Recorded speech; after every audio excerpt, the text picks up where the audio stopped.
একবার এক দরিদ্র লোক 1 টাকার খেজুর কিনে একটা খেজুর দরজার পাশে রেখে দেয়। সে জানতো না যে একটা খেজুর কে খাবে। একজন লোক খেজুর খেয়ে আল্লাহর নামে শুকরিয়া জানিয়ে চলে যায়। রাসূল সাল্লাল্লাহু আলাইহি সাল্লাম বলেছে, যে ব্যক্তি একটা খেজুর দান করবে তার বিনিময়ে আল্লাহ তাআলা তাকে জান্নাতও দিতে পারে, যদি তা আন্তরিকভাবে আল্লাহ তাআলার জন্য হয়। সুন্দর একটি শিক্ষা এবং আমল।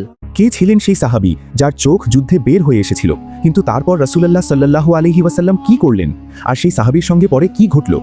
আমরা অনেক খারাপ, কিন্তু আমাদের রব অনেক দয়াশীল, অনেক দয়াশীল। জানি না মালিক কখন এই দুনিয়া থেকে চলে যায়। ইসলামের দাওয়াত, ইসলামের পথে সকলকে আহ্বান করতে পারে। তুমি রহম দিও, তুমি দয়া করো আল্লাহ, তুমি ছাড়া আমার কোনো ইলাহ নাই। তুমি রহম করো, তুমি দয়া করো। তোমার এই বান্দা সকলকে জানি ইসলামের দাওয়াত দিতে পারে, ইসলামে চলার জন্য দাওয়াত দিতে পারে। তোমার রহম, তোমার দয়া দরকার। তুমি পাশে থাকলে তাহলে আমি ইনশাআল্লাহ দাওয়াত দিতে পারবো সকলকে ইসলামের। এই দুনিয়ার মালিক আল্লাহর জন্য চ্যানেলটা সাবস্ক্রাইব করে দিবেন।